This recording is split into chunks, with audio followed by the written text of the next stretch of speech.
Niki Aslianos et moi, Thomas Sarocki, sommes en terminale S, option Sciences de l'ingénieur, au lycée Chaptal de l'Académie de Paris. Tous deux passionnés d'aéronautique, nous avons cherché, tout d'abord, à comprendre comment l'aile permet à l'avion de voler. Nous nous sommes intéressés aux principes physiques qui régissent le vol. C'est ce qu'on appelle l'aérodynamique. Les lois les plus importantes sont le principe de Venturi et l'effet Quanda. Pour visualiser de manière concrète ces effets, nous avons créé une soufflerie permettant la démonstration de l'effet de portance sur différents profils d'aile. Nous avons utilisé tout d'abord un profil sans courbure. On sait bien que les objets plats volent depuis l'Antiquité, par exemple les tapis, mais pour cela il faut être perçant. Donc nous, on a essayé avec une simple plaque de polystyrène expansé. Nous avons ensuite créé une aile en balsa, suivant le modèle du NACA 4412. Nous y avons finalement incorporé un volet.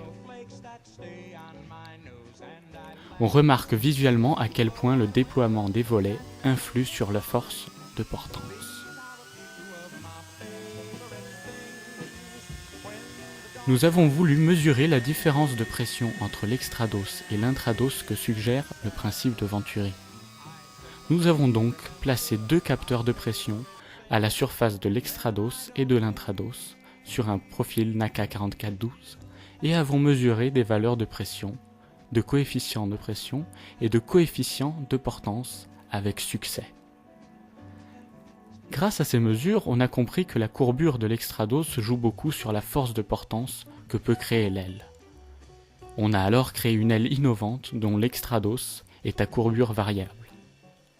Le premier prototype assure la courbure de l'extrados grâce à un système de vérin mécanique, actionné par un motoréducteur, lui-même commandé par un interrupteur inverseur télécommandé.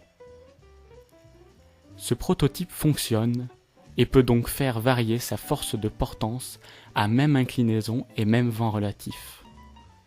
Nous travaillons maintenant sur un prototype plus léger et dont le débattement de la courbure est plus important.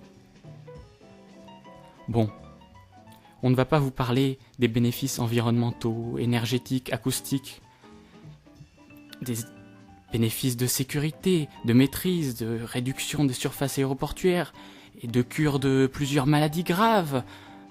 Bon, ce dernier bénéfice, c'est une exagération, mais les autres sont très réels. Et nous vous en parlerons avec grand plaisir de vive voix aux Olympiades. À bientôt!